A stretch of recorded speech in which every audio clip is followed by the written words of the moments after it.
Since the 1890s, people have been enchanted by the moving pictures that we call movies. Since then, they have grown to include color, sound, and special effects, as well as the ability to be played on many different devices. This week, I had the opportunity to speak with Braxton Benish and Athley Lynn on their own movie-going experiences. I enjoy any movie I go to see, whether I enjoyed it for what it was, the story it told, or I just enjoyed laughing about it with my friends afterwards and tearing it to bits because it wasn't all that good. Both Mr. Benish and Miss Lynn agree that going to movies is a fun experience and have nothing negative to say about them. They have slightly differing ideas of who they watch movies with, though. I usually go to movies as a recreational activity or dates. So, usually with friends or if someone asks me on a date. Not only does she go to movies on dates, but she watches them at home as well, sometimes as many as 2 movies before she goes to bed.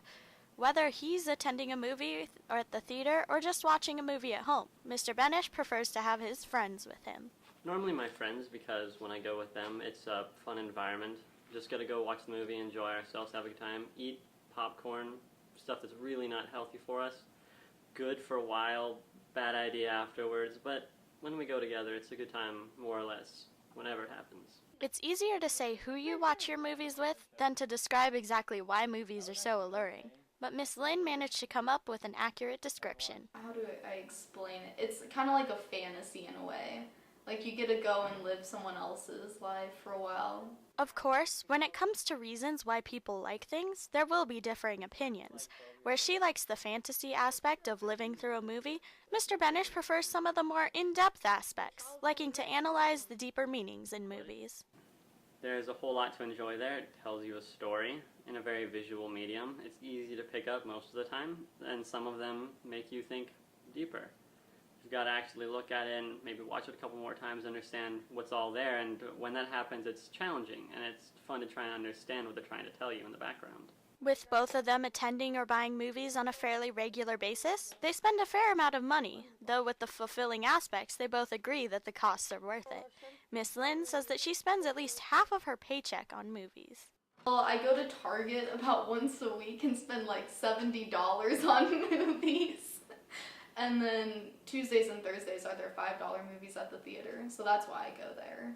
Mr. Benish goes less frequently than her, only once or twice every few weeks, and he rarely buys movies, but he still ends up spending a fair amount of money on movies because of the exorbitant snack bar prices. I can't give you a solid numerical value. Most likely a lot. It's about like $9–10 per movie, usually like $12 to get a popcorn and drink, so maybe about, let's say $45, $50 a month, give or take. Whether it's $45 or $70, in their opinion, the experience is well worth the cost. I believe Braxton Benish best sums up how most people feel about movies.